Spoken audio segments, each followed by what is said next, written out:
programa de hoje está dedicado à professora Maria da Conceição Tavares, professora da Universidade Federal do Rio de Janeiro, UFRJ, professora emérita, que está aqui conosco para discutir os novos rumos da economia. Participa dessa entrevista o jornalista Davi Meric.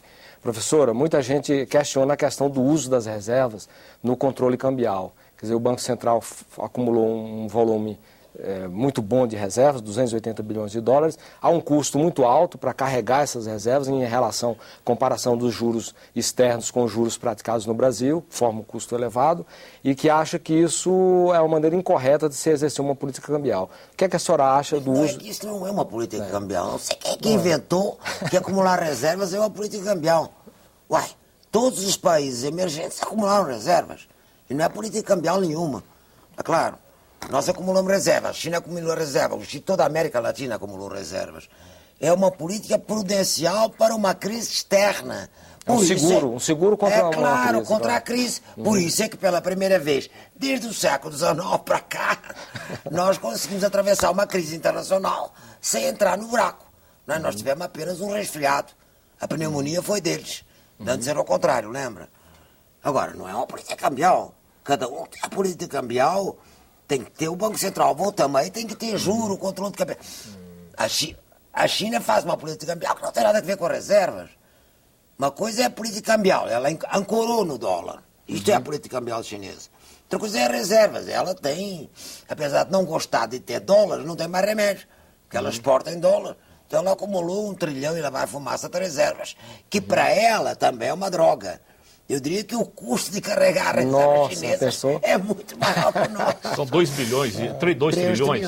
Mas do qual talvez 1 trilhão e 800 seja dólar. Agora, já passaram alguns economistas no nosso programa. O problema é assim, já falou que não existe uma receita pronta. O que tem de entender o processo e ver como agir em cima dele. Mas tem que não dizer bobagem, sobretudo. Reservas não são política cambial. Mas passaram economistas aqui, é a questão do tamanho da reserva. Alguns economistas dizem que o Brasil não precisaria ter 50 bilhões e tal. Essa discussão tem sentido. Essa discussão tem sentido, não? Você acha que eu levo a sério a minha classe? Não é por... Todo mundo diz que tem um custo claro, mas você carrega reservas com uma moeda sobrevalorizada e aplica elas com uma desvalorizada. Mas é possível falar em um tamanho ideal dessa reserva ou essa discussão é inócua? Isso é uma discussão tonta. Que tamanho ideal? Coisa nenhuma. Qual é o tamanho ideal das reservas da China? Você é obrigado a ter reserva. Obrigado. Dada a política americana de liquidez...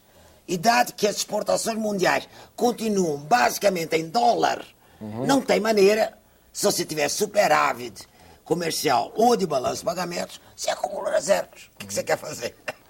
É compulsório, o processo é compulsório. A não ser que você queira ter déficits de 4,5%, 5,5%. Aí você não acumula.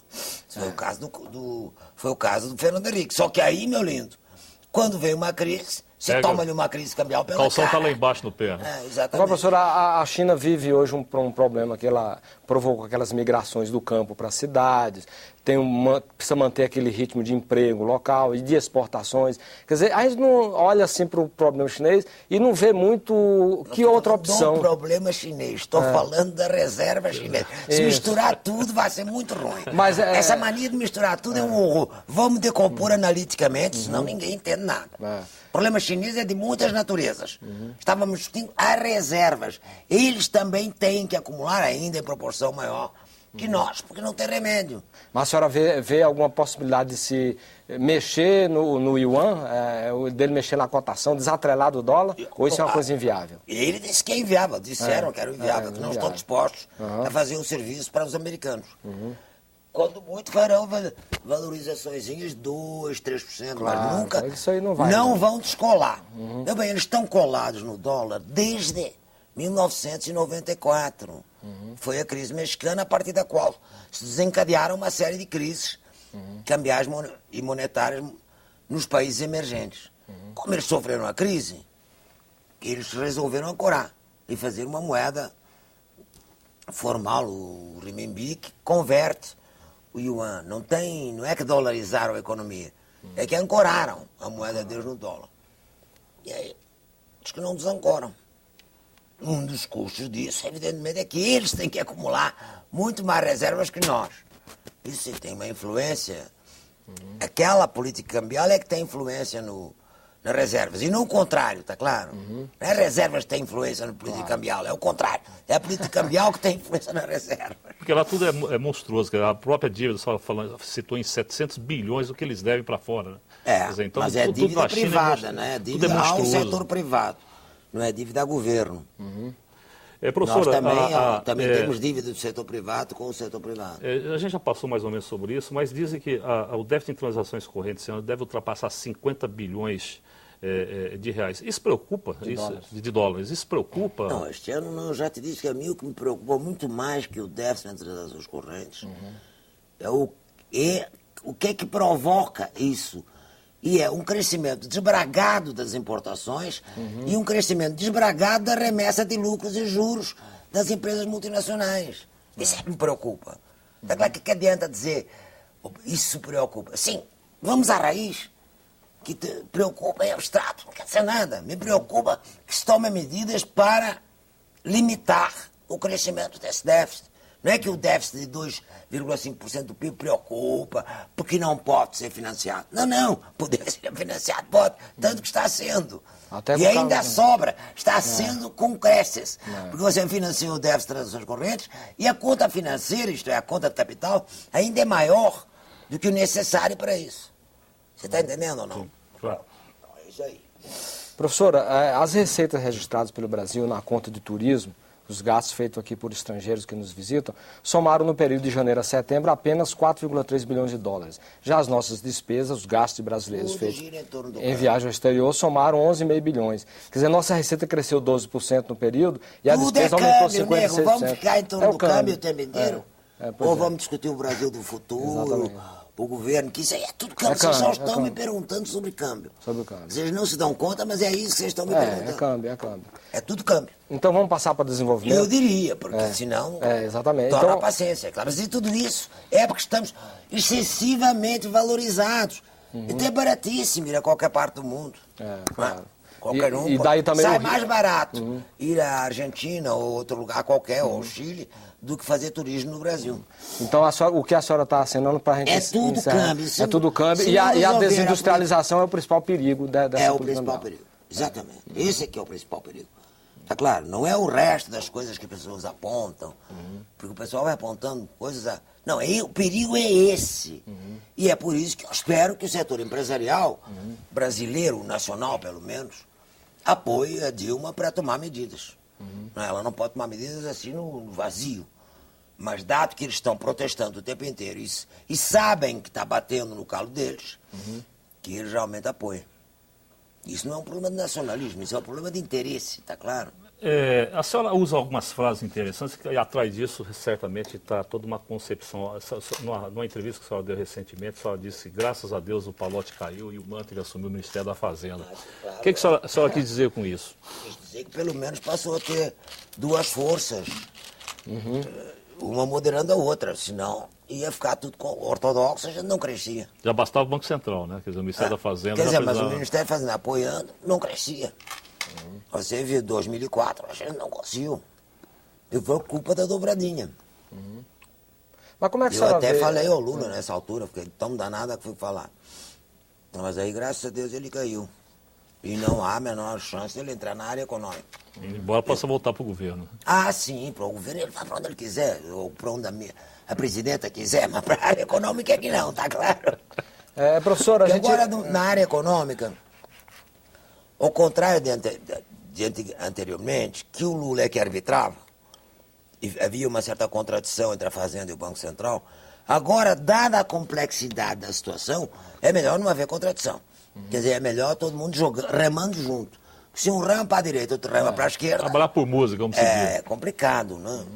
Agora, com grande esperança é que dessa vez a área econômica saia mais homogênea. Alguns analistas acham que, por exemplo, o FED, na hora de exercer a política monetária, tem uma preocupação maior com a questão do emprego nos Estados Unidos, do crescimento econômico, e que isso falta ao Brasil. O Banco Central do Brasil não parece, não transpira. Eu sempre digo que eu preferia ter um FED, a favor do Brasil. Só que não posso ter, porque o FED pode fazer pagar a conta aos outros.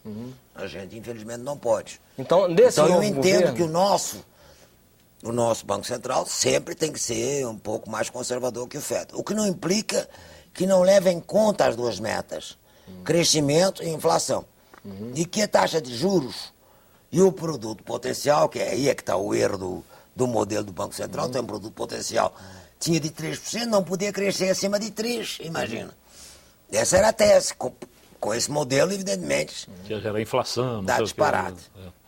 O que você tenha realmente vários modelos de produto potencial, mas sobretudo que arbitra a taxa de juros em função de manter as duas metas, a de inflação e a do crescimento.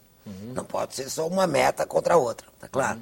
Quando você joga uma meta contra a outra, estamos mal. Nós precisamos de crescimento com estabilidade.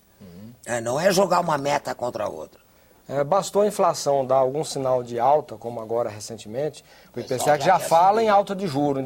Ontem mesmo, essa semana, o Afonso Celso Pastor, que foi presidente do Banco Central, já falou, não, tem que subir os juros, não tem que ser mais de 11. Não sei por quê, porque objetivamente você tem outros mecanismos para controlar a moeda. Você pode aumentar reservas bancárias, os encaixes.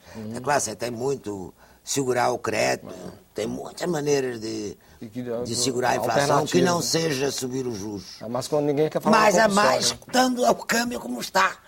Quer dizer, eles falam em subir os juros, independentemente do que aconteça com o emprego, com o produto e com o câmbio. Ora, juro e câmbio, meu lindo, são uma parelha que joga junto. Não dá para trabalhar. Depois se transforma num mito, né? Só trabalha em torno daquele Exatamente. mito. Né?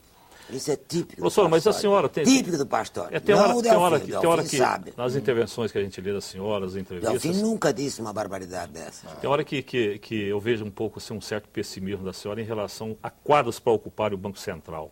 A senhora fala aqui para os próprios economistas... Bom, tudo é o fim. Os próprios, a senhora fala que os economistas de esquerda, isso é a maioria. Não tem muita vocação monetarista de trabalhar a moeda e tal. A maioria jovem. Nós temos economistas para ocupar o Banco Central? Temos.